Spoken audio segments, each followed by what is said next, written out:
What's up, guys? It's your Deja, and I'm back again on a video. Today, guys, we are watching 10 guilty-ass teenagers convicts reacting.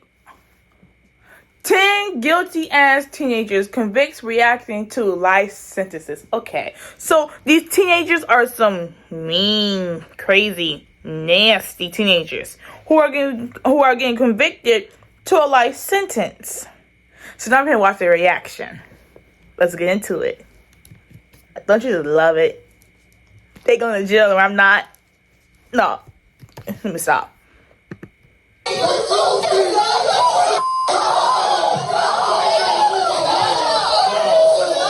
What you do, Simone? Simone, you look like one. I agree with the family. I hope you die in prison as well. I remember seeing him on TikTok, but I don't know his case. I wish I could. I would give my life for Austin. I loved him a lot. I didn't mean to kill Austin. Actually, I really didn't. I really think I did that. I didn't mean to hurt him. When you're a teenager, your life has barely begun. You're still learning how to live your life. Well, imagine having the rest of your life torn away from you and spending the rest of your life in a prison cell. Imagine your reaction to the moment that judge takes away your life in the bang of a gavel. Well, we're going to see what that is exactly like right now as we dive into 10 teens reacting to life sentences. This first convict, known as Lindsay, was actually too young to receive a life sentence when he was first handed into the police. But upon his resentencing, he was met with life behind bars. You can't see when my the judge eyebrows reads out his sentence, Nicholas just sits there, grinning, showing zero lack of remorse for his crimes. His mother walks out and just says, "It is what it is." There's no indication that this type of violent behavior will stop. Criminal history and odds of rehabilitation must be considered before life without parole is imposed. The court has significant doubts about the defendant's potential for rehabilitation. His mom said little when it was over. It's what the judge ordered, so that's what it is. It is what it is. But Lindsay actually grinned when the judge read his ruling, the lack of remorse not lost on David Crawford's daughter, Amanda. Justice was served, and I'm glad it's over, and it just kind of proves to me that he's an animal as he sat there smiling. This next teen receives his sentence for starting a fire that killed an innocent teenager, a stupid mistake which cost an innocent life and ruined another. You could tell by the way this teen is reacting that he completely regrets his stupid decision and even starts praying as he cries. His mistake is one to learn from. Shows that there is something said significant and intentional and immediately starting another fire in the living room. I agree with the family. I hope you die in prison as well. Cry ugly. No, I swear to God, me too. Dylan Shoemaker is someone we've covered before. Oh my God! This story is Y'all so just intense talk that about I these thought same I'd damn share it again. people. Dylan is being sentenced here for the murder of a sweet innocent baby. He killed his girlfriend's child, and when the court day comes, he tries to plead that he didn't mean to kill the child, despite the fact that the baby was beaten to death. His plot to win over the jury didn't work, and he is serving his life sentence. Years to life. Bye, 11. I can't take back what was done. I wish I could. I would give my life for Austin. It wasn't your kid, so I can see. Smith was completely defenseless. That's a given. I can't. But there were other dynamics. No. See, y'all. Like I said before, I'm in school for acting, and like my second major was criminal law, to be a lawyer. But I can't be a lawyer for someone that I know who did the crime. Like, nigga, I know you killed these 3 women. I know you killed this baby. I cannot defend you. Like, I can put on a straight face lie, but deep down, I'm like, damn, he really killed this person. I really tried to defend him. Wow. Then my name gonna be in the fucking newspaper. Gonna be in the fucking newspaper and be on TSR. This lawyer just tried to defend this social killer when he knew that he did kill him, but he just wanted to get his money. Well, yes, I want to get my money. And second, like, yeah, I know he didn't. I feel bad, but rest in peace. I can't do it. I can't do it.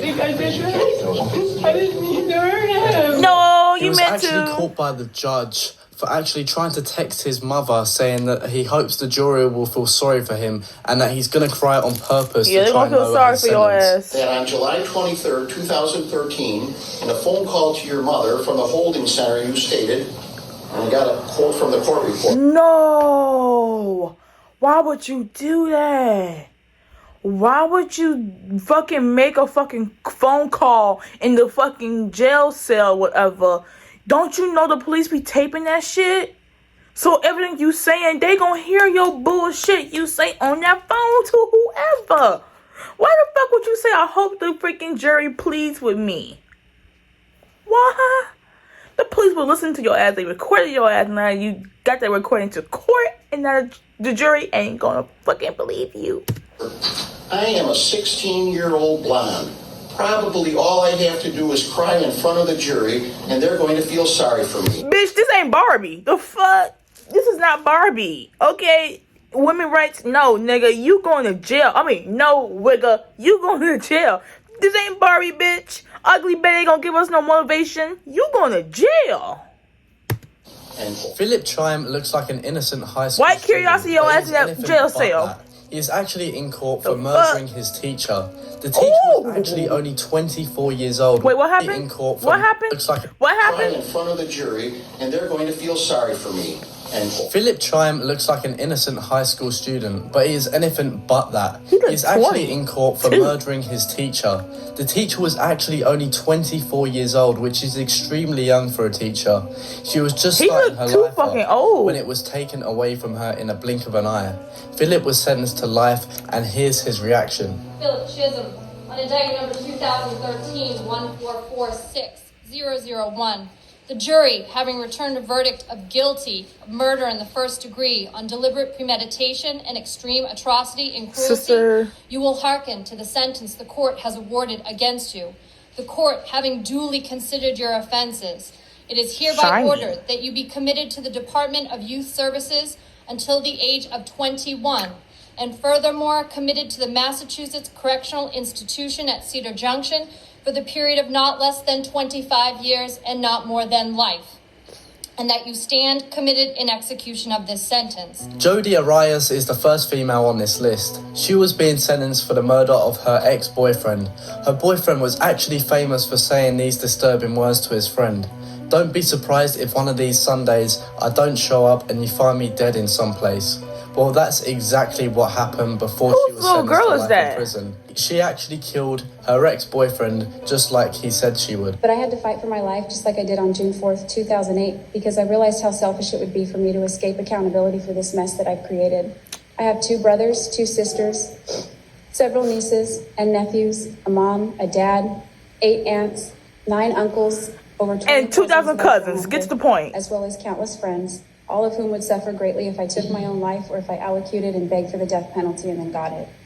The most important thing I want to say is that I am very sorry for the enormous pain that I've caused the people that love Travis. I'm horrified because of what I did, and I wish there was some way I could take it back. Girl, bye. Fines.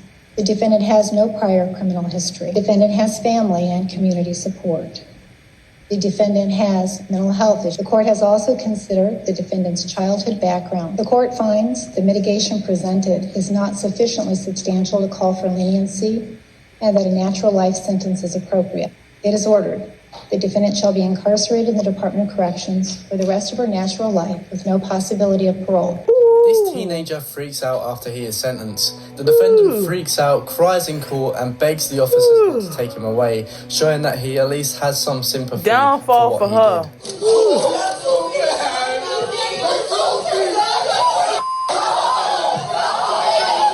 You wasn't feeling this sorry when you did whatever you did. 18-year-old Fernando Salgado begs to get to go home. This next teen was sentenced to life in prison after he and his girlfriend robbed and killed an elderly lady. The robbery apparently went wrong, and while trying to escape, the teen shot and killed the woman who was completely defenseless. The teen just sits and smiles as his life is being taken away from him. He's also seen actually falling asleep at one point during the sentencing.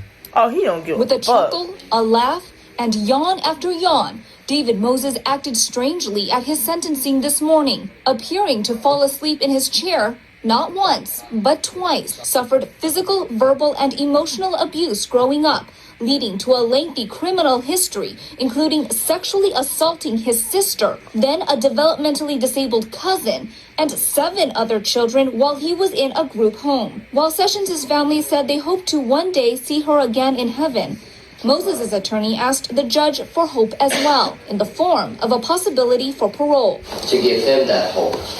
No, fuck the hope. Return him to his sender. Let that man go. Let him have life in jail with no parole, no bond, no nothing.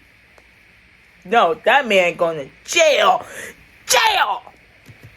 For the next 25 years, that he may have an opportunity. He gonna have an opportunity to be returned to society.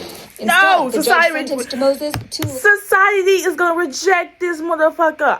No. You killed an old woman. You sexual assault your sister and a disabled cousin and some other girls from a foster home. You going to jail. You take your ass to jail, okay? That way.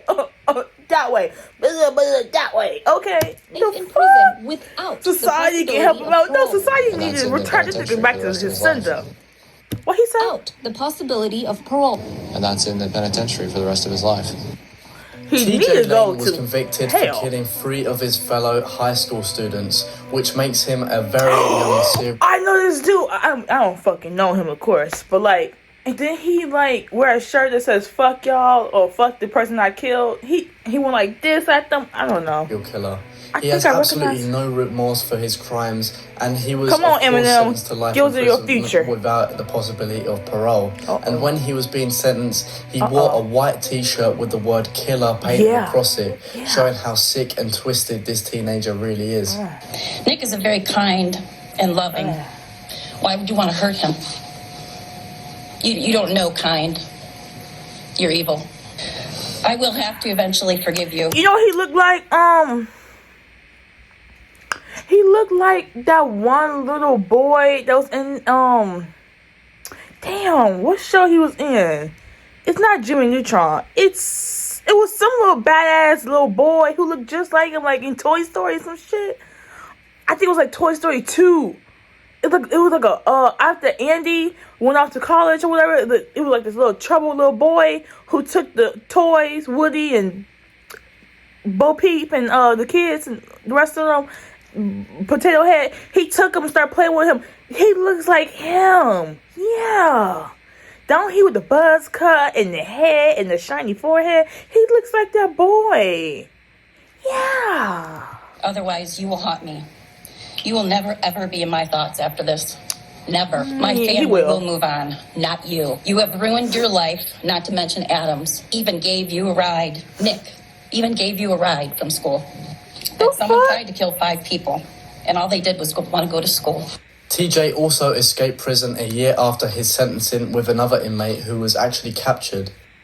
19-year-old TJ Lane escaped from the Allen County Correctional Center in Lima, Ohio, and a massive search is underway for Lane and 45-year-old Clifford Opperud.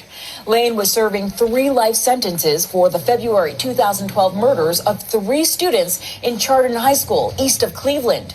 Witnesses said he just walked into the crowded cafeteria that morning and started shooting. It was just I heard about this the entire time.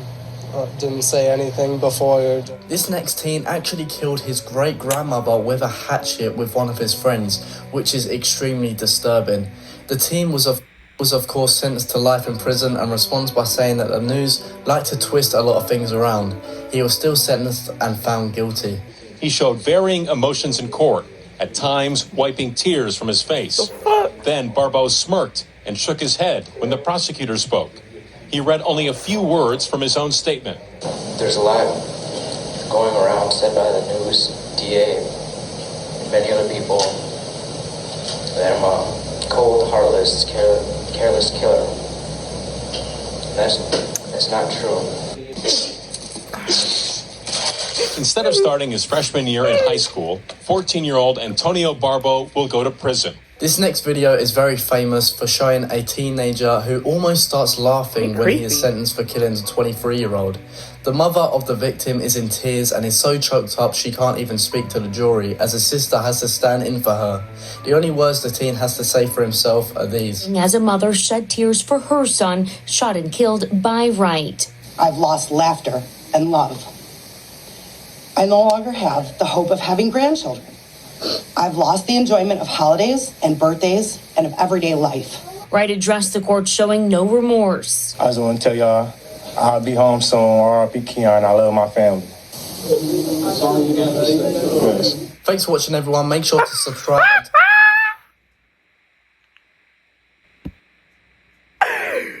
Oh my God. He said, what's up, y'all? It's your boy, Ken.